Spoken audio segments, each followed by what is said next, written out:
जय हिंद, वंदे मातरम। यूं तो हमें यह बताया गया है कि अंग्रेजों के खिलाफ 1857 की क्रांति ही सबसे पहली क्रांति थी, जो कि मंगल पांडे जी द्वारा की गई। हाँ, ये बात एकदम सही है, लेकिन ये आधी बात है। पूरी बात क्या है, ये हम लोग को नहीं बताया गया। 1857 के पहले भी ऐसे न जाने कितने सारे क्रांति हुए अंग्रेजों के खिलाफ आज़ादी के लिए, जिसको इतिहासकारों ने इतिहास के पन्नों में वो सम्मान, वो दर्जा नहीं दिया जिसके लिए वो सही में हकदार थे। भारत की आज़ादी में हमारे आदिवासी भाइयों का भी बहुत अहम रोल रहा है। अगर हम बात करें विदेश में, तो जो सबसे पहले आदिवासी विद्रोह हुआ था उसका श्रेय जाता है रोम के पुरखा आदिवासी स्पार्टकस को। स्पार्टकस जो ग्रीक का रहने वाला था, उसको ये श्रेय जाता है कि वो पहला आदिवासी विद्रोही था। लेकिन अगर हम बात करें अपने भारत में भी, तो भारत में भी ऐसे बहुत से आदिवासी विद्रोही हुए जिन्होंने अंग्रेजों को धूल चटा दी भारत के आज़ादी के लिए। आज हम बात करेंगे एक ऐसे ही महान आदिवासी विद्रोही, देशभक्त, मां भारती के पुत्र विनायक दामोदर सावरकर यानी तिलका माझी उर्फ जबरा पहाड़िया, जिनका जन्म 11 फरवरी 1750 को सुल्तानगंज में हुआ था।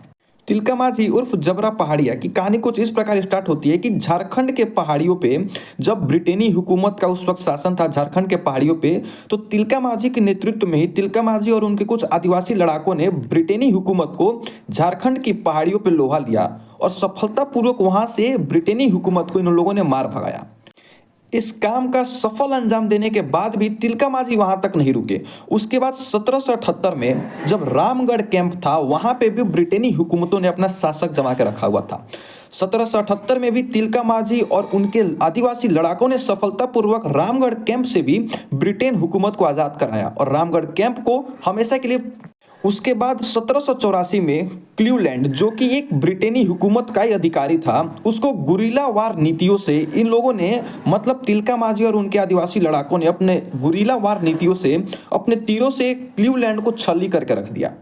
उसके बाद से 1784 के बाद से तिलका माझी को गिरफ्तार कर लिया गया। आप कल्पना कीजिए ऐसे महान वीर के अद्भुत शौर्य की, कि जब तिलका माझी को अंग्रेजी हुकूमतों ने 4 घोड़े में बांध के कई मीलों दूर से घसीटते घसीटते भागलपुर लेके आए, तो अंग्रेजी हुकूमतों ने कल्पना किया था कि अपना जान त्याग देंगे और इनकी आंखों में वो डर रहेगा, परंतु ऐसा बिल्कुल नहीं हुआ। वो भूल गए थे कि ये भारत माता का वीर सपूत है।